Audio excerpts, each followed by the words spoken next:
Guys, ഇന്ന് try ചെയ്യാൻ പോകുന്നത് ഞങ്ങൾ തൃശ്ശൂർക്കാരുടെ സ്വന്തം കൊള്ളിസ്റ്റവും പുട്ടും പപ്പടവും ബീഫും കട്ടൻ കാപ്പി. ഇതൊരു ഭയങ്കര നാസ്റ്റാൾജിക് കോമ്പിനേഷനാണ്. ട്രൈ ചെയ്യാത്തവരുണ്ടെങ്കിൽ മസ്റ്റായിട്ട് ഇതൊന്ന് ട്രൈ ചെയ്ത് നോക്കണേ. ഇതൊക്കെ കൂടി കൂട്ടി കുഴച്ച് അടിക്കുമ്പോഴുള്ള ഒരു വൈബ് ഉണ്ടല്ലോ, പറഞ്ഞറിയിക്കാൻ പറ്റില്ല.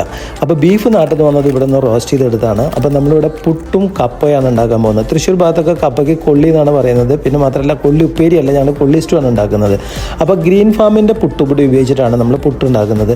2 കപ്പ് പുട്ടുപൊടിയിലേക്ക് 1 കപ്പ് അളവിലാണ് വെള്ളം ഒഴിക്കേണ്ടത്. അപ്പോൾ അതിലേക്ക് ഉപ്പ് ചേർത്ത് നന്നായി ഒന്ന് മിക്സ് ചെയ്തതിന് ശേഷം വെള്ളം ഒഴിച്ച് ഇതേപോലെ സാവധാനം ഒന്ന് മിക്സ് ചെയ്തെടുത്ത് ഒരു 10 മിനിറ്റ് ഒന്ന് റെസ്റ്റ് ചെയ്യാൻ വയ്ക്കുക. അതിനുശേഷം നമുക്ക് നാളികേരം ചേർത്ത് പുട്ടുണ്ടാക്കാം. വളരെ ഈസിയാണ്. 2 കപ്പ് പുട്ടുപൊടി ഉണ്ടെങ്കിൽ ഒരു 6-7 കുറ്റി പുട്ട് നമുക്ക് ഉണ്ടാക്കിയെടുക്കാം. ഇനി കുറച്ച് പുട്ട് നമ്മളിത് ബീഫ് ചേർത്ത് ഉണ്ടാക്കിയിട്ടുണ്ട്. ഇനി നമുക്ക് കപ്പ തയ്യാറാക്കിയെടുക്കാം. അതിനായിട്ട് കപ്പ ക്ലീൻ ചെയ്ത് ഇതിലേക്ക് മഞ്ഞൾപ്പൊടിയും ഉപ്പും വെള്ളം ഒഴിച്ച് ഇതുപോലെ നന്നായി വേവിച്ചുടച്ച് അതിലേക്ക് നാളികേരം കൂടി ചേർത്ത് കൊടുക്കുക. ഇനി ചുവന്നുള്ളി, വെളുത്തുള്ളി, ഇടിച്ച മുളക്, കറിവേപ്പില ഇതെല്ലാം ചേർത്ത് ഇത് നന്നായി മൂപ്പിച്ചതിന് ശേഷം ഇത് നമുക്ക് താളിച്ചെടുക്കാം. ഇനി നമ്മൾ ബീഫ് തയ്യാറാക്കുകയാണ്. നാട്ടിൽ നിന്നും കൊണ്ടുവന്ന ബീഫ് ആയതുകൊണ്ട് അധികം പണിയൊന്നുമില്ല. ഇത് നന്നായിട്ടൊന്ന് റോസ്റ്റ് ചെയ്തെടുത്താൽ മതി. അപ്പോൾ അടുത്ത പണി പപ്പടം പൊരിക്കലും കട്ടൻ കാപ്പി ഉണ്ടാക്കലാണ്. അപ്പോൾ അതെല്ലാം ഇവിടെ റെഡി ആയിട്ടുണ്ട്. ഇനി ഇതെല്ലാം കൂടി കൂട്ടിക്കുഴച്ച് അടിക്കുമ്പോഴുള്ള ഒരു വൈബ് ഉണ്ടല്ലോ, പറഞ്ഞറിയിക്കാൻ പറ്റില്ല. പഴവും ഇതിൻ്റെ ഒരു ബെസ്റ്റ് കോമ്പിനേഷനാണ് കേട്ടോ.